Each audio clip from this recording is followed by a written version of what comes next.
circonstances exceptionnelles, vlog exceptionnel. Ici on entre donc dans le vlog lecture du confinement, hein, puisque clairement c'est là-dedans qu'on est en ce moment. Comme beaucoup de Français et Françaises et puis même d'Européens, j'ai envie de vous dire, je suis bloquée chez moi pour une durée probablement d'un mois pour le confinement et éviter la propagation d'un virus dont je ne nommerai pas le nom puisque YouTube n'aime pas qu'on le fasse, donc je ne le ferai pas, mais vous voyez très bien duquel je parle. Donc comme beaucoup de personnes, je vais m'occuper pendant cette période assez longue, hein, puisque ma seule sortie possible sera d'aller faire mes courses quand ce sera possible et que les gens auront cessé d'être paranoïaques en pensant que les magasins seront en pénurie totale. Ce n'est pas le cas. Ça me rend un petit peu folle, mais du coup je reste avec bonheur cloisonnée chez moi pour ne pas croiser cette ambiance de folie dehors qui personnellement m'angoisse et me rend un petit peu dingue quand tu vois le travail des soignants qui disent de rester chez soi. Bref, voilà, je vais pas m'étaler plus que ça et je vais vous présenter ce que j'ai commencé à lire et ce avec quoi je commence à m'occuper pour le moment puisque bah, vous en doutez bien, je bouquine. D'ailleurs, j'ai lancé sur Twitter un hashtag qui s'appelle lecture du confinement, si jamais vous voulez partager les lectures que vous faites pendant cette période. Hein. Et là, on va commencer tout de suite avec ce avec quoi je m'occupe du coup depuis hier hein, déjà, même si aujourd'hui on est officiellement le premier jour de confinement. En tout cas pour la France. J'ai donc commencé Red Rising de Pierce Brown que j'avais emprunté à la bibliothèque, bah du coup j'ai bien fait hein, et bizarrement c'est pas la période où j'ai le plus d'emprunts en cours, c'est dommage hein, parce qu'il y a tant de fois où j'avais trop de livres et j'arrivais pas à lire. C'est une dystopie, si je dis pas de bêtises, oui c'en est une. Très SF, les dystopies sont de la SF mais c'est vraiment un univers extrêmement SF avec des castes, voilà, donc si vous aimez ce genre de système, bah, ça pourrait vous plaire. Nous y suivons une personne qui appartient à une caste très inférieure, bah, les rouges d'ailleurs, comme mes ongles et comme la couverture, qui va, vous en doutez bien, essayer de renverser le système et on apprend dès le début que cette personne va intégrer en fait la caste la plus haute qui sont les Ors et donc va essayer de renverser le système de l'intérieur. J'ai entendu beaucoup de bonnes choses sur ce livre-là. De ce que je comprends, c'est pas vraiment un young adulte, hein. Moi je pensais que c'était le cas, mais vu le langage et les textes, je dirais plutôt que c'est adulte, hein, à mon sens. Mais voilà, j'ai entendu de plutôt très bons avis dessus, donc j'étais vraiment très curieuse de le commencer. Et là, je regrette déjà de ne pas avoir chopé le 2 et le 3 à l'époque dans la bibliothèque, puisqu'ils étaient disponibles. Tant pis pour moi, c'est pas très grave, je les emprunterai dans un mois ou plus. Mais voilà, pour le moment j'aime bien, et j'en suis à donc à peu près 112 pages, et je vais continuer ça tranquillement. Et quand je ne lis pas, j'ai téléchargé la version digitale de Les Aventuriers du Rail, qui est un jeu de plateau que j'ai derrière moi, en fait sur ma table de salon, celui-ci. Alors moi j'ai la version Europe en jeu de plateau, et sur ma version numérique j'ai accès au jeu Europe, et en fait c'est des cartes en fait, vous avez des cartes. J'ai la version États-Unis et Pennsylvanie. Voilà, donc en fait c'est un jeu où vous devez placer des trains sur des routes et faire le plus de points possible, en fait le plus de chemins et le plus de points. Et voilà, je suis totalement accro à ce truc, donc je me télécharge la version numérique et j'y joue assez régulièrement du coup parce que j'aime beaucoup. Donc si jamais vous avez un compte, on peut aussi se faire des parties à plusieurs en s'échangeant nos pseudos. Voilà, parce qu'il y a une version en ligne hein, de ce jeu. Et vous pouvez aussi jouer tout seul avec des robots du jeu. Pour la suite, il est fort probable que je vous reprenne vite fait ce soir quand il y aura une nouvelle annonce du gouvernement, puisque c'est très probable qu'ils annoncent dès ce soir à la limitation totale des déplacements, enfin vous voyez un confinement total, ce qui personnellement ne m'arrange pas parce que j'ai des rendez-vous médicaux que je pourrais peut-être pas avoir à cause de ça. Mais bon, écoutez, on verra bien. Et il y avait d'autres rendez-vous administratifs qui étaient très importants liés en fait au décès de mon papa, qui vont probablement être repoussés, donc ça m'arrange pas. Mais bon écoutez, j'ai envie de vous dire que c'est pas grave, hein. Le principe c'est surtout de limiter les déplacements et d'éviter les dangers, surtout si je vois ma maman pour un de ces rendez-vous, et éviter de la mettre en danger.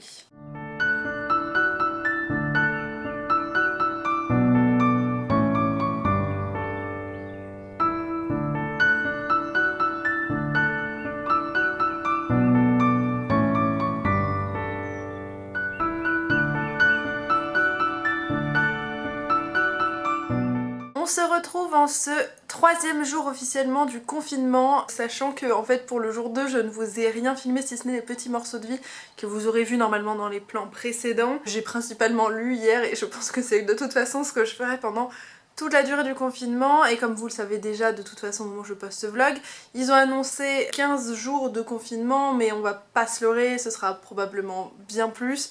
J'en ai parlé avec ma médecin. Ma meilleure amie d'ailleurs qui est médecin et qui me dit que ce sera forcément plus que 15 jours vu le bordel que c'est à l'hôpital. Donc je me doute que ce sera facilement au moins 30 jours. On va s'y faire, j'ai une pile à lire énorme donc je vais pouvoir taper dedans et voilà, je vais éviter d'aller dehors bien évidemment. Je pense que j'irai en fin de semaine là pour faire des courses puisque clairement je suis un peu en pénurie de papier toilette, mais parce que j'ai pas pensé à surcharger mes réserves de PQ, mais bon c'est pas grave, hein, j'ai envie de vous dire vive la douche. En attendant, bah écoutez, hier j'ai lu, j'ai pas joué, mais je pense que je jouerai un petit peu aujourd'hui parce que j'ai bien envie, et aujourd'hui il faudrait aussi que je prépare plusieurs vidéos, notamment celle qui sera publiée samedi, donc vous l'aurez déjà vu au moment où ce vlog sera publié, et il faut aussi que je vous prépare le deuxième trimestre du Feminibooks Challenge, donc avec toutes les lectures féministes à faire sur les 3 prochains mois. Sachant que du coup vous aurez probablement un mois bien consacré à la lecture. Voilà donc mon petit programme de la journée, je pense que je tournerai ça plutôt demain et vendredi, comme ça j'aurai le temps, de toute façon là j'ai tout sauf envie de filmer. Et je vais vous présenter rapidement mon avis sur Red Rising que j'ai donc terminé hier soir. Red Rising donc, alors c'était une dystopie que je crois j'ai présentée comme jeune adulte, mais moi je trouve que c'est plus adulte, même si les personnages ont l'air d'être plutôt adolescents, mais en termes de langage et d'événements qui s'y passent, je trouve quand même que ça fait plus adulte, c'est quand même assez violent et je tiens à vous mettre en garde. Il y a plusieurs tentatives de viol qui sont mentionnées dans ce livre et quelques viols aussi qui sont mentionnés. Donc si c'est un sujet qui vous heurte, même si c'est, on va dire, bref dans l'histoire, c'est présent, donc voilà, sachez-le. Quant à la suite du récit, bah écoutez, je m'attendais pas au gros de l'histoire, en fait, il y a une grosse partie de l'histoire, enfin la principale finalement. Je m'attendais pas à ce que l'histoire se déroule ainsi, tout simplement. Je m'attendais à un déroulement peut-être plus classique que j'ai pu voir dans des dystopies, avec un fonctionnement parfois un peu plus linéaire, et finalement c'est assez différent. J'ai envie de vous dire que c'est presque un mélange entre Hunger Games, en fait ça m'a fait beaucoup penser à Hunger Games, franchement il y a une grosse partie du livre qui fait penser à ça, et un petit côté presque mythologique, mais parce qu'on joue sur des noms mythologiques et des significations aussi. Mais voilà, je m'attendais pas à ce que ce soit un espèce d'énorme Hunger Games dans ce livre-là. Je m'attendais vraiment pas à ça. Je savais qu'il y avait une question d'infiltration dans des castes qui ne sont pas celles du personnage principal. Après, il y a les tomes suivants qui sortent un petit peu de ce schéma-là. J'ai trouvé ça du coup divertissant, surprenant parce que vraiment je m'attendais pas à plein de déroulements, même si j'ai trouvé qu'il y avait quand même des lenteurs sur le milieu. Donc bon, c'est pas ce que je préfère dans un livre, mais bon, j'ai quand même pris plaisir à le lire. Je serais très curieuse de lire la suite. Bon, très clairement, vu que c'est un livre emprunté à la bibliothèque, vous vous doutez bien que ça va attendre un petit moment, hein, puisque là, les bibliothèques sont fermées jusque, je crois, mi-avril à Lyon, donc c'est pas pour tout de suite. Le seul bémol, je dirais, c'est que je me suis pas du tout attachée au personnage principal. J'ai eu beaucoup de mal. Je comprends parfaitement par quoi il passe, sa colère, ce genre de choses. Mais j'ai eu du mal à m'attacher à lui. Je sais pas si c'est la narration, si c'est la façon dont il est présenté dans l'histoire. Parce que je comprends parfaitement tous ses combats et toutes ses réflexions. Mais je sais pas, j'ai eu du mal à m'attacher plus que ça à lui. C'est pas très grave. Donc voilà, c'était un bon divertissement. Absolument pas un coup de cœur. Mais je suis curieuse de lire ce qui s'y passera ensuite, et voilà, pour le moment j'ai pas grand chose de plus à vous dire là-dessus. Pour les lectures suivantes, j'ai sorti de ma pile à lire Marie-Antoinette, Serial Killer de Cathy Allander, j'allais l'appeler Marie mais pas du tout. On est dans un plus ou moins thriller, roman d'horreur, fantastique, bon bref. Et vous suivez une jeune fille américaine je crois qui vient en voyage scolaire à Paris. Elle va visiter tout un tas de lieux touristiques comme pas mal de monde et elle va souvent tomber sur visiblement une vision d'une femme très pâle et qui ressemblerait très très fort à Marie-Antoinette. Et il y a tout un tas de meurtres assez horribles qui ont lieu apparemment dans la capitale à ce moment-là et visiblement quand elle croise cette personne. Et donc j'imagine qu'on est dans un thriller pour savoir est-ce que c'est Marie-Antoinette qui tue, pourquoi elle le fait, est-ce qu'elle va s'intéresser au personnage principal, visiblement il y a un lien entre les deux. Voilà, je suis curieuse, ça m'avait bien intriguée à l'époque et je vais enfin pouvoir le lire, en plus il est vraiment pas très long. Je crois pas qu'une traduction ait été faite en français puisque c'est une VO. Si jamais c'est le cas, j'essaierai de vous le noter en barre d'infos, mais il me semble bien que non. On se retrouve donc plus tard, probablement demain pour mon avis là-dessus. Et peut-être qu'entre temps je vous mettrai des petits plans de moi qui joue un petit peu, des petits chats et voilà voilà.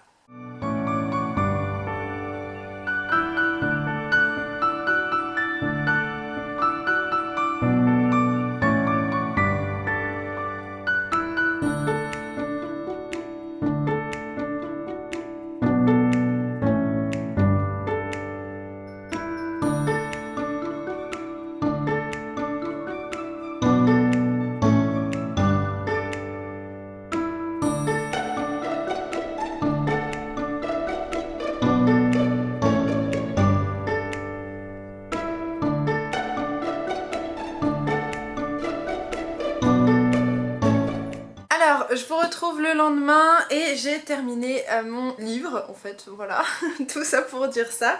Donc j'ai terminé Marie-Antoinette Serial Killer, qui était, ma foi, très divertissant, ça se lit très facilement. Alors il fait un tout petit peu moins de 300 pages, ou pile 300 pages, enfin il est vraiment pas long du tout. Il fait précisément 292 pages, donc c'est vraiment pas long.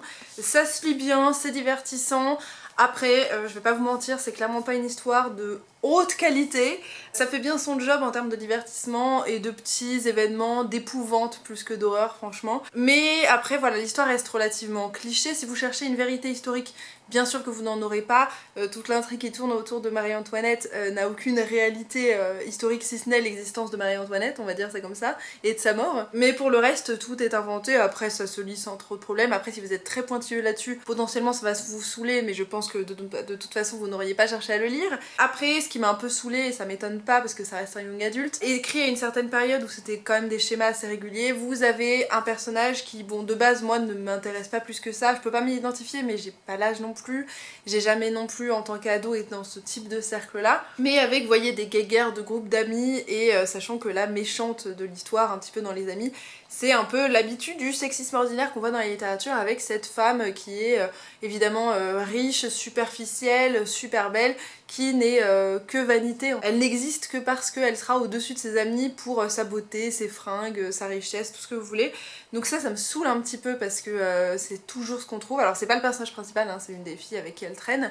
Et on a vraiment cette guéguerre entre meufs pour des critères que je trouve extrêmement sexistes.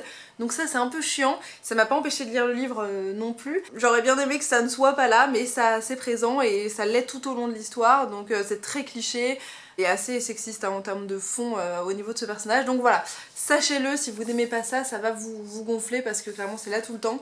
Ça m'a pas empêché de le lire, je suis contente de l'avoir lu ce bouquin parce que l'air de rien j'ai quand même passé un moment divertissant. Très franchement ça fait son job, c'est un bon page turner. J'ai apprécié ma petite histoire même si c'est clairement pas de la haute qualité mais c'est pas ce que j'attendais donc c'est pas très grave. Pour enchaîner, je voulais rester avec de la VO et du coup j'ai choisi de prendre City of Savages de Lee Kelly. Il s'agit, si je dis pas de bêtises, d'un roman, je suis pas sûre que ce soit vraiment une dystopie, peut-être, c'est peut-être une dystopie. En tout cas ce qui est sûr c'est qu'on est dans de la SF, ce qui est sûr c'est qu'on a un univers presque post-apo, c'est parfait pour la période de confinement, enfin en tout cas moi ça ne m'angoisse pas plus que ça cette ambiance, donc je le lis, si vous n'aimez pas ça bien sûr en cette période, évitez. Je crois pas que le livre ait été traduit ou en tout cas j'en sais strictement rien. Mais voilà, on se situe donc après visiblement une troisième guerre mondiale et on se trouve sur l'île de Manhattan, donc à New York, et l'île de Manhattan a visiblement été mise, pas vraiment en lockdown, mais il y a quelqu'un qui s'est approprié l'île, apparemment un natif de Manhattan, qui a transformé cette île en fait en totale dictature, en cité-état visiblement au milieu des États-Unis, qui fait régner une forme de terreur et ça se passe donc 200 ans je crois si je dis pas de bêtises. Ah non pas 200 ans, oula j'exagère, 20 ans. 20 ans après donc le début de cette guerre et nous on va suivre deux sœurs qui vont découvrir visiblement un secret sur, je sais pas si c'est leurs origines mais en tout cas l'île et évidemment elles vont chercher à le remonter, à savoir ce qui se passe et je pense que ça va tout bouleverser. Voilà, je sais pas si ce bouquin sera ultra exceptionnel et original ou pas mais ça fait un moment qu'il traîne, ça fait un moment qu'il faut que je lise donc je dépoussière ma palle avec ce confinement, c'est quand même l'occasion de défoncer enfin tous les livres qui traînent. Et pendant ce temps-là, il y en a un qui profite plutôt pas mal de la vie en étant un peu surélevé sur un petit coussin et en face de la fenêtre. Comme vous le voyez à ce ravalement de façade extrême qui ne cache toujours pas ce magnifique bouton que je me tape à l'approche de mes règles qui sont d'ailleurs arrivées cette nuit. Voilà, vous savez tout sur moi en cette période de confinement. Donc je me suis ravalée à la façade puisque je viens de tourner une vidéo, une sélection de livres page turner de SFFF à lire pendant le confinement si vous ne savez pas quoi faire. La vidéo aura déjà été publiée donc vous l'aurez déjà vue ou elle sera déjà disponible sur la chaîne. Je n'ai absolument pas lu hier, j'ai fait un live sur Instagram d'ailleurs, voilà, parce que je me suis dit que c'était le moment de papoter un petit peu puisqu'on est tous un petit peu coincés chez nous et que autant se divertir, alors si je peux papoter avec plein de monde, je le fais. Du coup là aujourd'hui ça va surtout être une journée consacrée du coup au montage pour le reste de la journée puisqu'il va falloir que je publie cette vidéo pour le lendemain au moment où je vous parle, alors je me fixe toujours mon calendrier de publication au samedi parce que c'est comme ça pour moi. Voilà, je pense pas lire beaucoup, peut-être en fin de journée, mais pour le moment je vais surtout me mettre au montage, on va voir combien de temps ça me prend. Et voilà pour la journée pour le moment. Je vous tiendrai au courant bien sûr si j'avance dans des petites lectures graphiques ou mon petit roman. à plus tard. Je vous retrouve 2 jours après. Je n'ai pas filmé pendant 2 jours. Je crois que la dernière fois que je vous ai pris c'était le vendredi où j'ai filmé. Et là donc nous sommes 2 jours après et je me suis replongée dans City of Savages. Je me suis replongée vraiment hier. Et je dois vous dire qu'au début j'ai eu du mal à entrer dedans. J'ai bien mis 60-70 pages pour vraiment m'y mettre, sachant que j'ai failli l'abandonner du coup, dans le sens où je trouvais que le début était quand même assez lent, on sait pas trop où on va, ce qui du coup a tendance à m'énerver quand je lis un livre et que je ne sais pas où je vais. Je sais que j'ai du mal à du coup à me projeter dans l'histoire et à m'attacher à ce qui s'y passe. Ça s'éclaircit au bout d'un moment et l'histoire, on va dire l'action commence plus ou moins. Alors c'est un bouquin dont l'action est plutôt lente, donc si vous aimez quelque chose qui est hyper en rebondissement, c'est mort, évitez, enfin il y en a, là où j'en suis il y en a eu, mais voilà, je trouve que ça reste quelque chose avec surtout une ambiance assez, pour le coup anxiogène, hein, puisque c'est un monde dystopique, post-apo. On ressent plus comme une chape de plomb, on va dire, sur l'histoire, et donc ça donne cette ambiance un peu lente mais lourde aussi en même temps. Donc voilà, c'est vraiment l'ambiance du bouquin.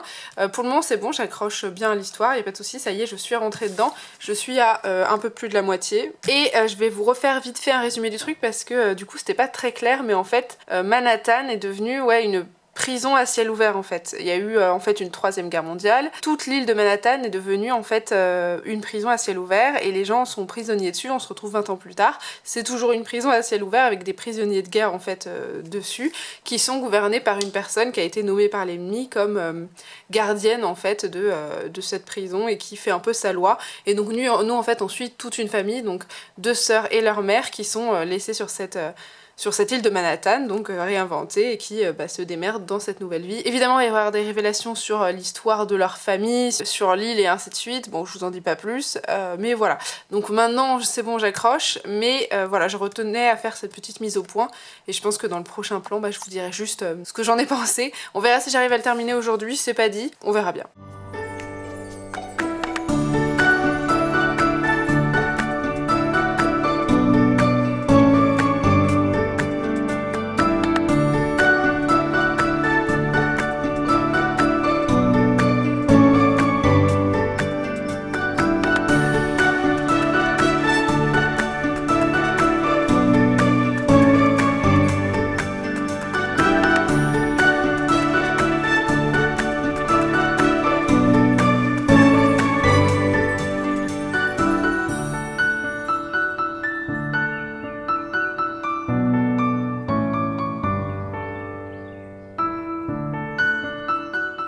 Je vous retrouve le lendemain du plan de moi en train de faire du sport.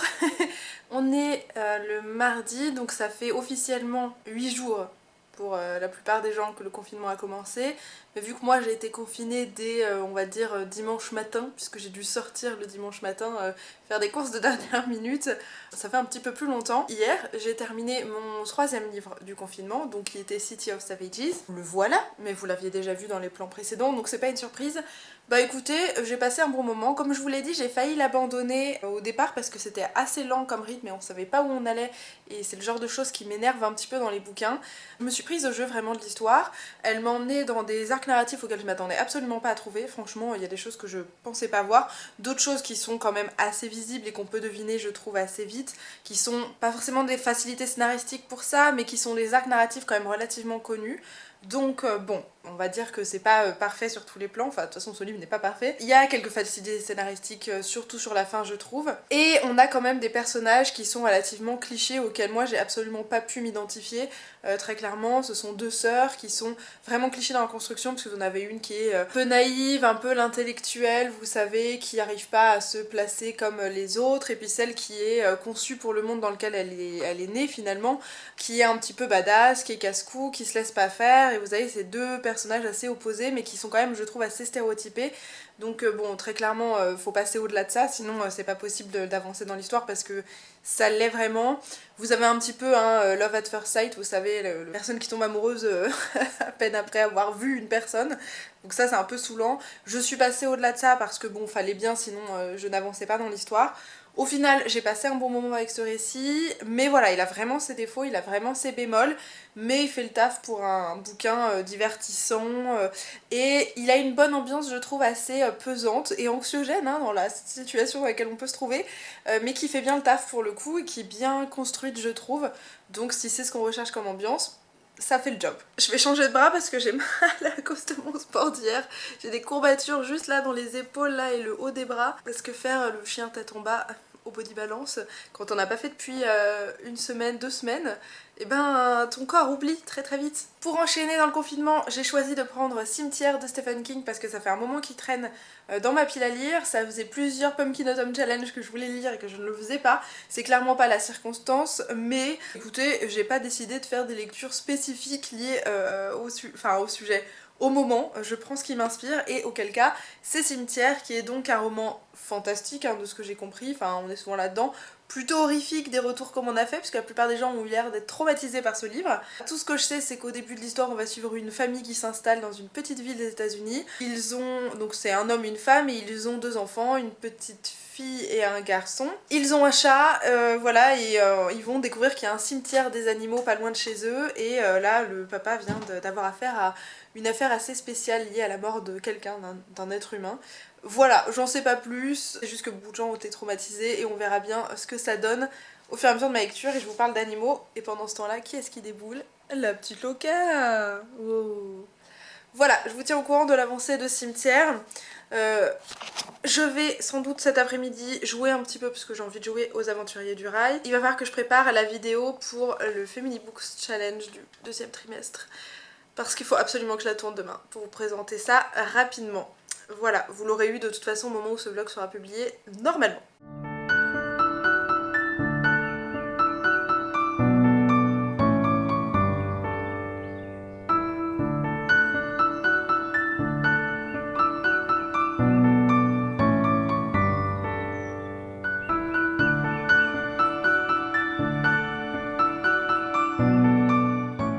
Je vous retrouve pour le dernier plan de ce vlog puisqu'il va absolument que je monte ce fameux vlog que vous êtes en train de regarder et je vais vous quitter avec donc le dernier livre que j'avais commencé à lire qui est donc Cimetière de Stephen King et que j'ai apprécié mais sans plus. Je vais vous expliquer pourquoi, je pense que j'en attendais peut-être un peu trop, je n'en sais rien. J'ai un avis un petit peu mitigé vis-à-vis de Cimetière parce que je pense que je n'avais peut-être des attentes qui étaient trop importantes dans le sens où on me l'a énormément vendu. Je sais qu'il y a eu plusieurs adaptations cinématographiques dont j'ai pas voulu voir la couleur puisque je savais que j'avais le livre dans ma palle et donc je ne voulais absolument pas être spoilée. Mais de ces différentes adaptations, mais surtout du livre, on m'en a dit beaucoup de choses, des gens qui avaient été traumatisés, terrifiés par ce livre-là. Et du coup je m'attendais à être vraiment dans cette ambiance assez angoissante, assez terrifiante. Et j'en ai pas vraiment, je vais pas dire que je n'ai pas vu la couleur, mais ça m'a pas autant surprise et autant happée que ce que j'aurais voulu, dans le sens où il y a des bouquins de King que j'adore, comme Misery ou Shining, que je trouve vraiment extrêmement bien fait, mais Cimetière m'a pas fait cet effet-là en fait. On ressent vraiment une ambiance très angoissante, parce que Stephen King sait très bien mettre ça en place. En plus, il y a full de détails qui font que son univers est extrêmement immersif, extrêmement visuel. C'est vrai que très vite on arrive à se plonger dans le récit, très vite on le voit, très vite on peut ressentir ce qui s'y passe et ressentir cette ambiance assez angoissante. D'autant plus que voilà, Stephen King il aime développer énormément la psychologie de ses personnages, donner énormément de détails sur qui ils sont, sur leurs pensées, sur leur psychologie, sur leur passé, sur les relations humaines entre eux. On sait que c'est un auteur qui adore creuser ça et ça se ressent, c'est dans tous ses livres quasiment. Et c'est vraiment le cas dans Cimetière. Ce qui en soi est extrêmement intéressant parce que ça donne vraiment du corps à l'histoire, ça donne du corps au personnage et du coup ça donne envie aussi de se plonger dedans. Mais j'ai trouvé vraiment que des fois il y avait vraiment trop de lenteur, avec trop de détails qui sont donnés, qui sont pas franchement toujours utiles à l'histoire, si ce n'est renforcer un aspect de la personnalité d'un personnage, leur donner plus de corps et plus de puissance, qui en soi n'est jamais une mauvaise chose, mais là, pour moi parfois ça ralentissait vraiment le récit, et du coup ça peut vraiment vous décourager si vous n'aimez pas ça. Et je pense que j'en attendais trop en termes d'horreur, parce que je vais pas vous dire que l'histoire est simple, il se passe pas mal de petites choses, il y a pas mal de petits rebondissements, mais je sais pas si c'est les lenteurs qui ont fait que j'ai trouvé que ça manquait de péripéties ou si j'en attendais trop tout simplement en termes de rebondissements horrifiques, de gore et de glauque, même si très clairement en termes de glauque vous en avez, en termes de gore aussi. Je sais pas, je m'attendais sans doute à trop, peut-être à plus, et du coup c'est ce qui je pense a fait que je suis un peu déçue de Cimetière. J'ai apprécié le lire, peut-être qu'avec le temps il me laissera une impression différente, ce qui m'arrive de temps en temps avec des bouquins dont je peux être déçue sur le coup. Mais voilà, je m'attendais à être vraiment renversée, retournée par l'histoire et c'est pas ce qui s'est passé, donc voilà, je pense que c'est pour ça que j'ai un avis un petit peu mitigé sur ce bouquin là. Malgré tout, si vous n'avez pas l'habitude de lire de l'horreur, du gore et du glauque, mais que vous voulez le faire, je pense que ça peut très clairement le faire avec Cimetière. Peut-être trop lu aussi et trop vu en termes de film pour que ça me fasse grand chose maintenant. Je vais pas vous dire que certaines choses sont prévisibles, mais il y a des choses qu'on voit venir et je pense que l'idée de King c'est pas forcément de vous surprendre sur tous les éléments de l'histoire, mais aussi sur vous montrer en fait la psychologie humaine et que l'horreur très souvent réside chez l'humain et pas chez des phénomènes paranormaux en fait. Très souvent chez King c'est vraiment l'humain en soi qui est machiavélique, qui est maléfique et qui généralement est à l'origine de tous ces problèmes. C'est ce que j'aime bien chez cet auteur, c'est que souvent il prend à contre-pied finalement l'horreur et le fantastique avec ça, et c'est encore le cas finalement dans Cimetière, je trouve. Donc voilà pour mon avis sur Cimetière, qui sera peut-être un peu fouillis si vous ne l'avez pas lu, et si vous l'avez lu, n'hésitez pas à me dire ce que vous en avez pensé dans les commentaires, parce que vraiment j'ai eu plein d'avis positifs. Donc c'est à peu près la fin de ce petit vlog de confinement, même si le confinement ne s'arrête pas là, hein. Aujourd'hui, au moment où je filme, on nous a toujours pas annoncé qu'il y aurait plus longtemps de confinement, mais c'est à peu près sûr et certain que ce sera le cas. Pour ma part, j'aurais donc lu 4 livres qui sont donc Cimetière ici présent, Marie-Antoinette, serial killer, killeuse même d'ailleurs, qui est ici, City of Savages de Lee Kelly et aussi Red Rising de Pierce Brown, et je ne saurais pas vous dire lequel j'ai préféré, mais probablement entre Cimetière et City of Savages, qui sont finalement assez différents. Et j'ai eu que des lectures plutôt horrifico, fantastico, angoissantes. En attendant, j'espère que ce vlog aura su vous divertir un petit peu. Pour ma part, je vais continuer à lire. Probablement, je vais aussi continuer à vous vlogger ce confinement. Je ne sais pas trop ce que je vais faire. N'hésitez pas à me dire ce que vous en pensez dans les commentaires. En attendant, je vous conseille j'espère surtout que vous prenez soin de vous, de vos proches, que vous restez à la maison pour votre propre sécurité et celle des autres. Et je vous envoie plein de bonnes ondes, je vous dis à très bientôt et je vous fais d'énormes bisous. Salut!